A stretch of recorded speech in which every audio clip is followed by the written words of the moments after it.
자, 안녕. 자, 그러면 보겠습니다. 185쪽. 자, 대공황 얘기할게요. 이제 대공황이 발생하고 전체주의가 등장하다. 자, 그러면 보겠습니다. 대공황의 발생. 자, 제1차 세계대전 중에 여러분들 아시는 것처럼 미국은 처음부터 참전을 안 했습니다. 어떻게 했냐? 무기를 만들어서 자, 열심히 싸우고 있는 그 유럽 국가들한테 팔았습니다. 돈 많이 벌었겠죠? 자, 그 다음에 전쟁 후에 자, 고치기 위해서 여러 가지 시간이 필요하고 재료도 필요하겠죠? 자, 이렇게 돈도 필요할 거고요. 유럽에다 자금도 빌려주고. 자, 이렇게 하다 보니까 미국이 엄청나게 세계 경제 시장을 주도하고 경제적으로 번영하고 이렇게 경기를 호황을 맞이했습니다. 자, 그러다 보니까 자, 너무 약간 오버한 거야. 뭐 어떻게 했습니까? 기업은 자, 욕심이 끝이 없는 거죠. 원래 2개 만들다가 5개 정도만 만들면 되는데 너무 은행에서 돈을 많이 빌리고 하면서 10개까지 막 이렇게 많이 10개, 100개까지 막 엄청나게 많은 생산을 한 겁니다. 그러니까 많이 생산했으면 팔려야 되는데 소비가 그만큼 생산을 따라가지 못한 거죠. 그러니까 뭐가 쌓였습니까? 재고가 쌓였습니다. 자, 그러다 보니까 여러분들 주식 시장은요. 실물 경기보다 좀 빨리 갑니다. 미리 그걸 반영해. 그래서 1929년 10월 24일인가? 자, 블랙 서스데이. 자, 뉴욕 증권거래소 주가가 엄청나게 큰 폭으로 대폭락을 합니다. 이렇게 하면 큰일 나죠. 자, 이렇게 하면서 대공황이 발생을 했다. 대공황이 발생을 했다. 대공황. 자, 이렇게 되면서 여기 보시면 대공황 나왔지만 세계적으로 일어나는 큰 규모의 경제 공황입니다. 자, 그래서 경기 불황 상태. 경기 불황이라는 건 시장에 파리만 날린다는 뜻이에요. 음, 사러 오는 사람들이 아무도 없다. 그 뜻입니다. 자,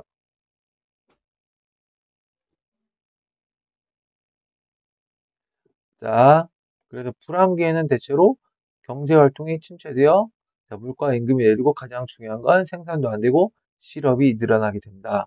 자, 그래서 자, 대공황이 발생하니까 많은 회사들이 문을 닫고요. 특히 실업자가 늘어났습니다. 자, 그리고 기업에 돈 빌려준 은행들도 싹 다 파산합니다. 자, 특히 문제는 실업이죠. 실업입니다. 음. 이런 경제 위기는 미국 경제에 의존하다 유럽을 비롯한 여러 나라로 퍼져나가게 됩니다. 자, 그래서 실업이 문제인데 그 밑에 실업 얘기 잠깐 보시면 자, 대공황 시기의 모습이 어떻게 됐습니까? 일자리를 잃은 사람들이 엄청나게 많이 몰려 있고요. 그 당시에 국가 실업률을 보시면 자, 여기가 퍼센테이지죠.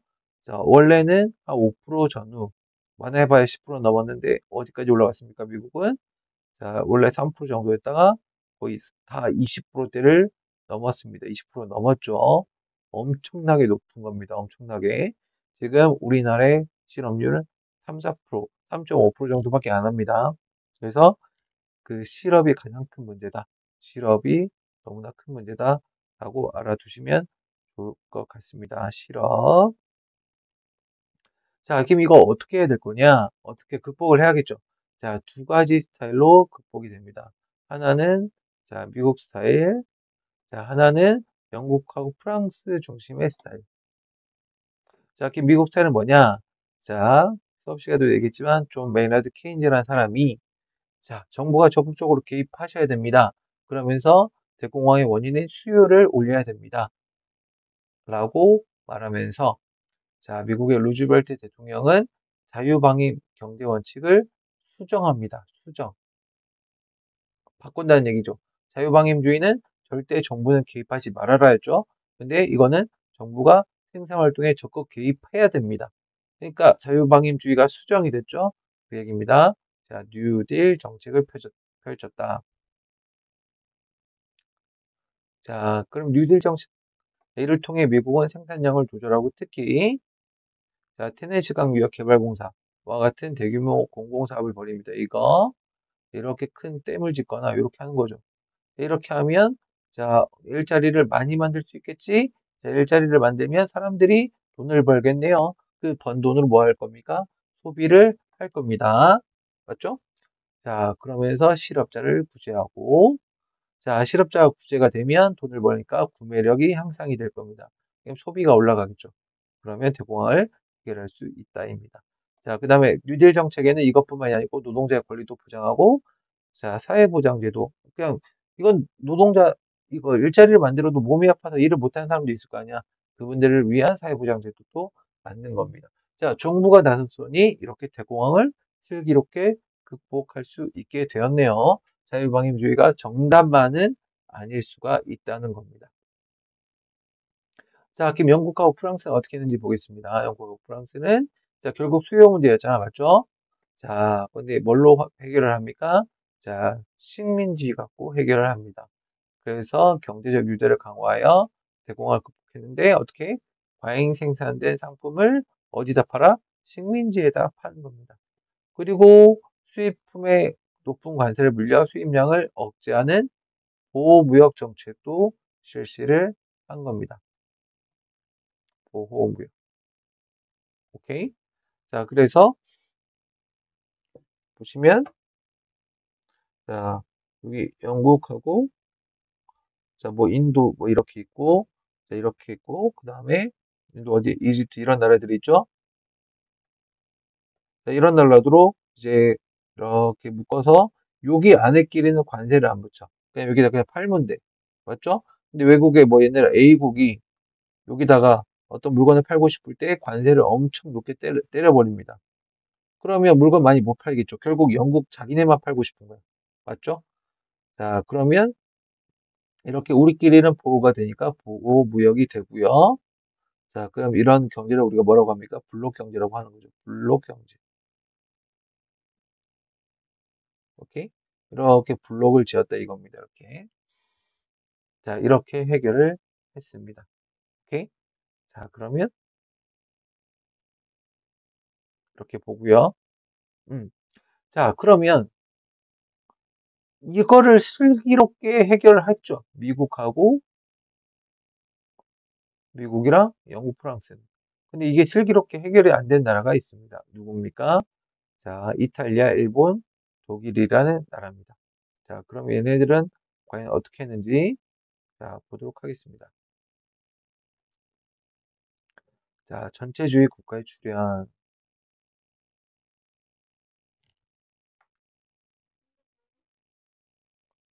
자, 식민지도 없어. 그다음 경제 기반도 약해. 자, 독일은 이미 지금 슈퍼 하이퍼 인플레이션 상황이야. 말죠? 배상금 기억나죠? 배상금. 자, 배상금 기억나죠?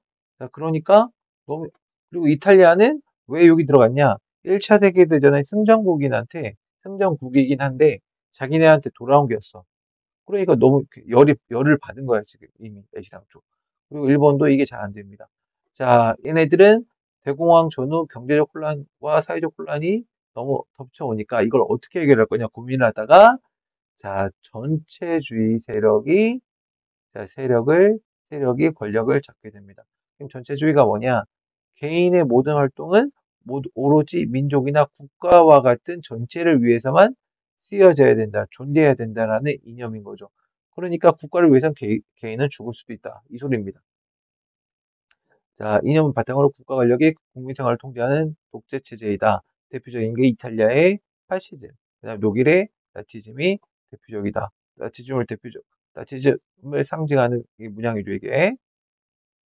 이거 기억나죠? 자, 그래서 다시 한번 전체주의 세력은 민족이나 국가만 보겠다. 최우선. 자, 개인의 희생을 강요한 거죠. 맞습니까?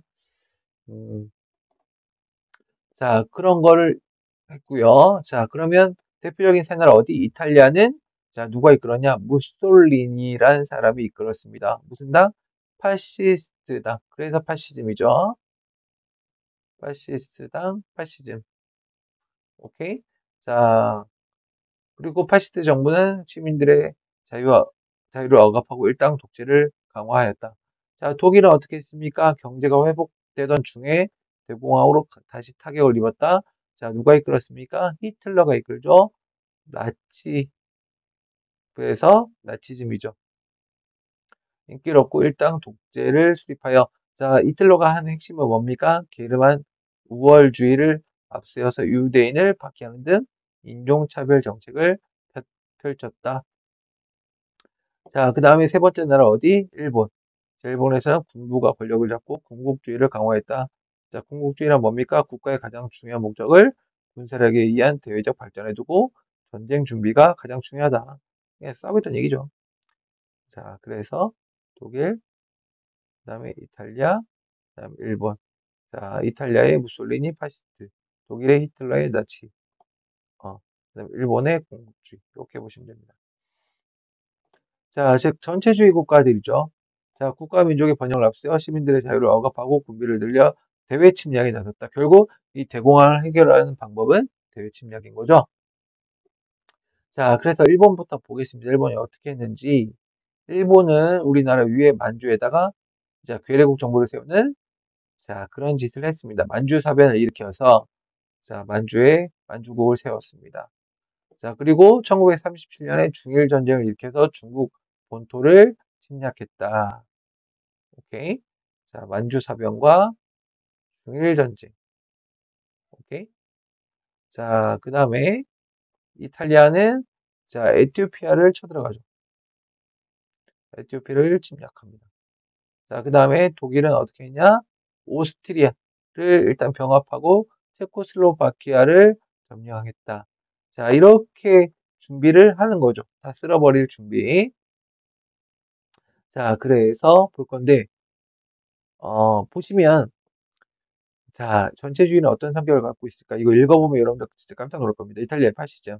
무솔리니, 예죠, 무솔리니. 예. 자, 국가를 떠나서는 인간과 영혼의 가치는 존재하지 않습니다.